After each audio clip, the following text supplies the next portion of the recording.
اگلی چیز ہوتی ہے ایصال ثواب کا اہتمام کرنا۔ ایصال ثواب کہتے ہیں کسی بھی نیک عمل پر مرتب ہونے والے اخروی انعام کو۔ وہ کسی بھی شکل میں ہو سکتا ہے، جنت میں آپ کو محلات ملیں گے، یہ بھی ثواب ہے کیونکہ یہ آپ کے نیک عمل کے جواب میں آپ کو دیا جائے گا۔ تو ثواب کا مطلب ہوتا ہے بدلہ، اجر جو آپ کو آخرت میں ملنے والا ہے۔ ایسا نہیں ہے کہ آپ نماز پڑھتے ہیں تو ثواب جو ہے وہ ایک ایسا نور سا ہوتا ہے آ کے یہاں بیٹھ جائے گا، بھئی ثواب مل گیا۔ ثواب کا مطلب بدلہ۔ ایصال ثواب، ایصال کہتے ہیں بھیجنے کو، ثواب کا بھیجنا، ایصال ثواب۔ اس کا مطلب یہ نہیں کہ آپ محل بھیج رہے ہیں اور یہ، بلکہ ایصال ثواب کا مفہوم یہ ہے کہ آپ ایک نیک عمل کرتے ہیں اور گمان کرتے ہیں کہ اللہ تعالیٰ اس کا بدلہ مجھے دے گا، تو اللہ تعالیٰ فلاں کو بھی اس بدلے میں شریک کر دیں۔ آپ نے نماز پڑھی، آپ نے دعا کی اللہ تعالیٰ اس کا ثواب میری والدہ کو بھی پہنچا دے، تو کیا مطلب آپ یہ کہہ رہے ہیں کہ اس کا جو بدلہ مجھے ملنے والا ہے اس میں میری والدہ کا حصہ بھی مقرر کر دے۔ بعض لوگ ایصال ثواب کا اسی لیے انکار کرتے ہیں، وہ کہتے ہیں نماز آپ نے پڑھی، بدلہ دوسرا کیسے لے سکتا ہے؟ اور ہم جواب میں کہتے ہیں جب اللہ دینا چاہے تو آپ کون ہوتے ہیں روکنے والے؟ آپ کے نبی نے یہ تصور دیا، اگر سرکار نہ دیتے تصور تو پھر تو مسئلہ ہی نہیں تھا۔ بھئی دعا لگتی ہے نہیں لگتی کسی کو؟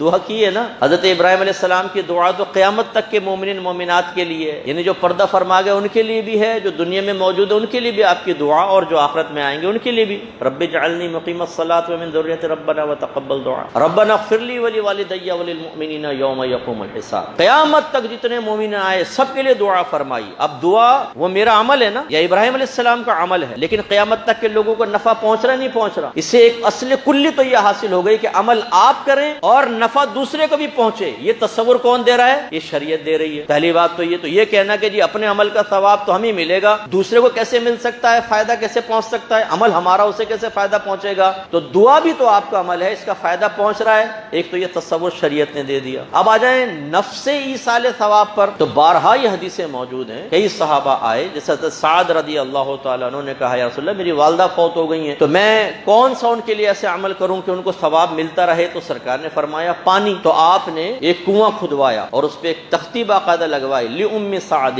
سعد کی ماں کے لیے، اور نیت یہ کیا تھی کہ لوگ پانی پئیں گے اس کا جو اجر ملے گا اس میں میری والدہ بھی شریک ہو جائیں، ان کو بھی اجر ملے، ثواب جاریہ۔ اب سوال یہ پیدا ہوتا ہے کہ عمل کیا تھا حضرت سعد نے، کنواں آپ نے کھدوایا، پانی پئیں گے دوسرے لوگ، ثواب والدہ کو مل رہا ہے۔ اس کا مطلب یہ ہوا خود آپ کے نبی نے تصور دیا کہ بعض اوقات عمل ایک کرے گا اور اس کے اجر و ثواب میں دوسرا بھی شریک ہوگا، جبکہ وہ اس کو شریک کرنے کا قصد و ارادہ کر لے۔ اور ابراہیم علیہ السلام کی دعا سے معلوم ہوا کہ قیامت تک کے لوگوں کو آپ نفع پہنچا سکتے ہیں۔ تو علماء نے نتیجہ نکال کر پھر یہ بتایا، علماء اہل سنت واضح طور پر جیسے علامہ ابن عابدین شامی رحمۃ اللہ علیہ فرماتے ہیں کہ جو دنیا سے گزر گئے ان کے لیے بھی ایصال ثواب ہو سکتا ہے، جو زندہ ہیں ان کے لیے بھی ہو سکتا ہے، اور جو بھی دنیا میں آئے نہیں ان کے لیے بھی ہو سکتا ہے۔ اس لیے بہترین طریقہ یہ ہوتا ہے کہ آپ جب کچھ ایصال ثواب کرنے لگیں اس طرح دعا کریں کہ اللہ تعالیٰ سب سے پہلے میں اس عمل کا ثواب، پہلے تو قبولیت کی دعا کریں کہ اللہ تعالیٰ اس عمل کو قبول فرما لے، قبول کے بعد ہی ثواب ملے گا نا، ورنہ کیسے؟ تو پہلے یہ دعا کر لیں، پھر اللہ تعالیٰ اس کا ثواب